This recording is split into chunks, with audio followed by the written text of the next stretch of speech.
guy out there who's 73 years old, who's thinking about potentially going back to coach football, which is kind of amazing, really, when you think about it. But I'm talking about Nick Saban. And here's the interesting part. A lot of people think, because of some of the commentary that he's made, that there's a possibility that he would open that door again to do that. Now, I think he's capable of shutting that door if he chooses to, too. But I saw the interview the other day, John, and he was talking about his wife. He always addresses her in a very interesting way. But he was talking about his wife, and he said, look, she's all over the place. I'm all over the place. We're two people that have never been stuck in a house, basically, is what he was saying together, as much as they are now. So would he do it? I think the answer is, under the right circumstances, he would, John. But here's the big question. Does he actually give the NFL one more shot? Because it did not work in Miami when he bounced around. He was at Michigan State back when I was playing at Minnesota, and he went to LSU, and then he bounced around here and there and went to Miami. It didn't really work out, but obviously it worked out very well at Alabama. I mean, they absolutely love him. I mean, he did everything. So here's the question for you. One, does he go to the NFL, or is there a college job that maybe sort of opens up if they think that they could get Nick Saban? Or does he actually go to the NFL? And a lot of people are saying the NFL, John, because they look at the Browns and they think, you know what? He drafts Arch Manning. They've got a quarterback then, because they've got 4 quarterbacks, but do they have any right now? And you and I were just talking about that yesterday. They've got plenty.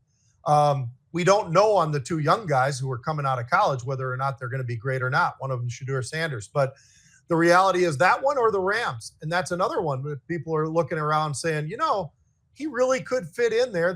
Both teams have 2 first-round picks each in the 2026 draft. So that's enticing, I think, to a coach who wants to get his own quarterback, whoever that might be. What do you think? Do you think that there's any chance at 73 years old, John, that Nick Saban says, I think I'm going to visit this. I'm either going to go to, dare I say it, Alabama, because the guy so far has not done great or whatever at Alabama. But does he go to Alabama? Does he go to somewhere else? Does he go back into the NFL and give that another whirl? What do you think? Well, he wasn't even thinking about it, supposedly, Pete, according to that ESPN interview, until he said, Mrs. Terry, as he calls her, told him to go downstairs and, why don't you go down there and vacuum for a while and see how much you like it? And he said, while he was down there doing that, he said, I don't like this much. I think I like coaching football a lot more than this. Pete, I know he's a disciplined coach, and he's also a coach that just loves his players, but he was able to get the best of the best in college. I would think he sticks with the college route if he goes back, Pete. If it's still a big if. And I don't think it'll be St. John's up there in Minnesota. But could, if the right situation came up, because he's not going to do it this year. No. But if one of the big schools has an issue with one of their coaches, like, who knows what, does something bad, says something racist, whatever, could he step into a situation where he's got a world-class team already and then gets 2 more national championships or whatever and hangs it up? I think something like that would be more appealing to him because obviously he doesn't need the money. I mean, he was the top paid coach for years. And I think it was between $8 and $10 million a year. I don't see him going to LA though, Pete. It's too far. I don't think he's ever lived there. He's probably just gone there for broadcasting. So I'd say, I think it's college.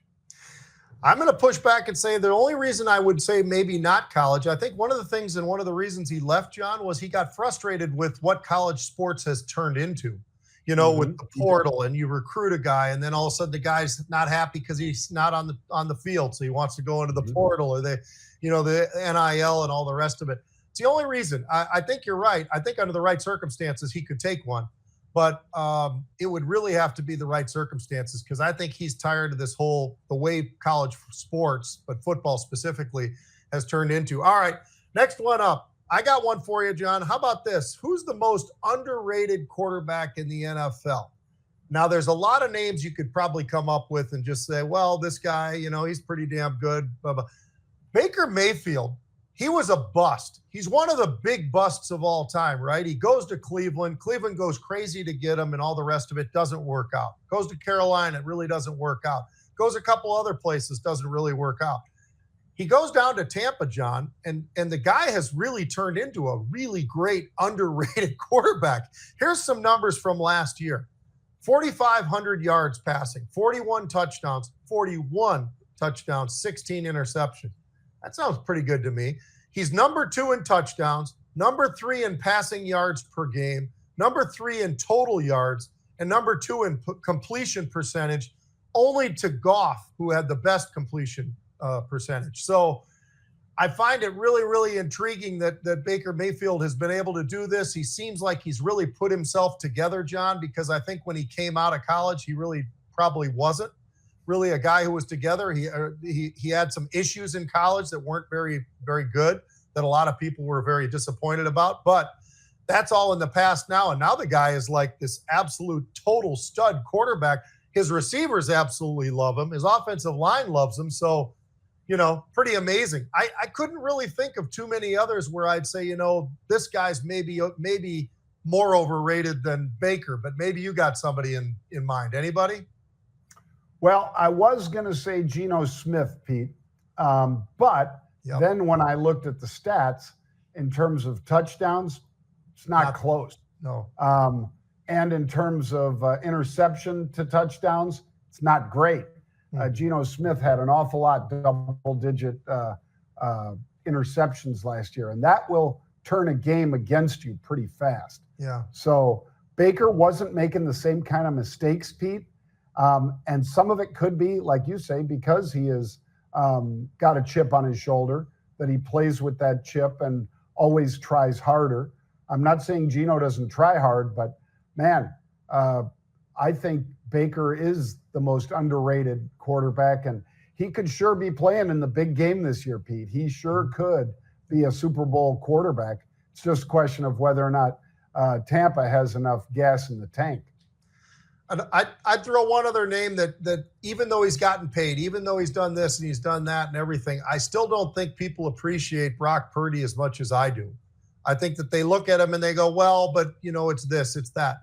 Well, it could be partially that, but that guy, John, when he has the tools around him and they're healthy, McCaffrey, if he's healthy, and some of the receivers who've been banged up and offensive linemen who've been banged up and all that kind of thing, he didn't have a great year last year. He didn't, but he didn't have an offensive line that could protect him. He didn't have the same kind of receivers and the rapport with those guys to be able to, feel like he knew where their next step was going to go and all the rest of it. And Christian McCaffrey, I don't care what anybody says. I'll tell you, King Henry is the best running back, but best player, I think, might be McCaffrey, might be the best player in the NFL because he can do it all, and he's an absolute freak show athlete. I mean, beyond freak show. He is so impressive. People don't realize it. He might be the fastest guy in the entire NFL, and nobody knows it. I mean, he's a pretty special player, but yeah, I hear you. And that's why I think that Brock Purdy's probably underrated too, John. I think too many people they just don't believe in him because he was such a late draft pick, right? I mean, that I think was the chip there, but he doesn't care where he was drafted. Look at what he's put up over the first couple of years in the NFL. Not so bad. All right. Well, let's take a little look here, Pete, and see what our old friend Pat McAfee had to say, because believe it or not, Pete, I bet most people don't know this. He was going to be going to Kent State and instead played in a poker game and won enough money to go to a kicker camp. And at that kicker camp, they decided, we'll give you a scholarship to a bigger university. We'll just listen to a little bit. Yeah. World Series of Poker was huge. Mm-hmm. It was on ESPN. We all watched it. There was a dude named Chris Moneymaker who was just this basic ass white who I think like blue collar from middle America, where he became a millionaire overnight. So pretty much every community that was like mine, from what I've learned from growing up, we all started playing poker because we thought that was going to be a way for us to make money and get rich. I became a good poker player. I'd be playing in my friends' houses. Obviously, it's like 25 cent, 50 cent blinds, very small antes and everything like that. We all thought we were going to be the next World Series of Poker champions. But it was a good way for us to make money to spend for lunch, extras, things like that. I got a call like a month before signing day that there was a kicking camp happening down in Miami, Florida. That's by a guy him named Mike McCabe. Talking about that kicker camp. I was in physics because class. this guy when had the a call kicker happened. camp and The he guy's got not invited overnight. to it. And the fact that he got invited to it, was a big deal. It opened it up. But it was $1,500, even though he was invited. So he's like, I don't, he said, my mom and dad worked hard. They didn't have $1,500. Right. So he went into a poker game with his dad's friends, Pete, and he ended up winning $1,400. And he gave it to his dad and he said, Dad, you give me 100 more and I'm there. Dad gave him the 100 more. He went to the camp. He won the camp, Pete. He was the best kicker at the camp. Got a full ride to, I think it was West Virginia, Pete. Yeah, that's awesome. That's killer. You know what? He's a big guy. He's a likable guy. He's a smart guy. He's obviously pulled all of that into what he has become off of football, right? I mean, the guy he's as big as it gets in the world. It's just crazy. He's broadcasting and media. There's really no name right now that's bigger than him.